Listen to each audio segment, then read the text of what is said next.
Good afternoon and welcome to the Tuesday, June 23rd planning briefing from Missoula, Montana. Alright, looking at this current satellite, you can see this arch of white. This is the high pressure ridge that's been giving us this good weather since yesterday, and this is going to continue through tomorrow morning when we're going to see a wave come through and change things up a bit. Looking at the weather threat matrix, we can see Wednesday, low threat for north central Idaho, west central Montana, and southwest Montana for thunderstorms. And then on Thursday, that's going to shift a little bit to northwest Montana and southwest Montana once again for thunderstorms.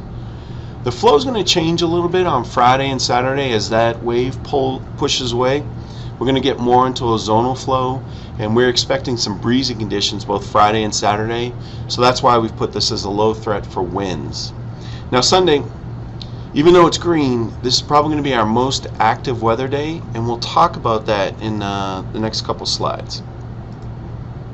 But getting to Wednesday showers and thunderstorms, the best chance to see thunderstorms is going to be southeast of Missoula, to include central Idaho. So these areas, we're thinking the threats from these thunderstorms is going to be heavy rain. There's anomalously high amounts of moisture to work with, lightning, gusty winds, and some small hail. The timing is probably going to be late afternoon into the early evening. We are expecting a weak cold front to come through, and as that cold front gets into this area, Drummond, Phillipsburg, Hamilton, that's when we expect the thunderstorms to develop along it, and that's why we're saying the best chance is Missoula, south and east. And then on Thursday, the threat will shift more up into this area, Glacial National Park in northwest Montana, and then southwest Montana once again. Looking at that big change on Sunday, you can see this feature right here, close low. A lot of the models, even this far out, are predicting this to happen, and it's going to go through southwest Montana, and then we think it's going to stay there for a little while.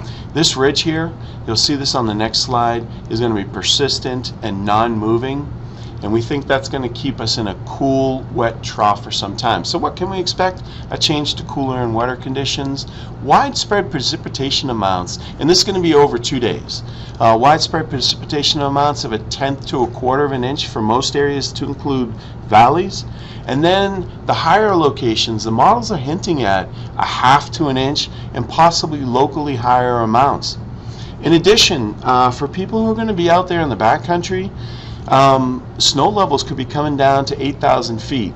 It's not going to be quite as extreme as the event we had last Wednesday, but still, for this late in the year, it's going to be something to think about if you're planning activities out there. And then this slide is just to show persistence. This is Tuesday afternoon, but I could have showed you a slide all the way out to Thursday afternoon, and it's keeping us in this trough, cooler and wetter.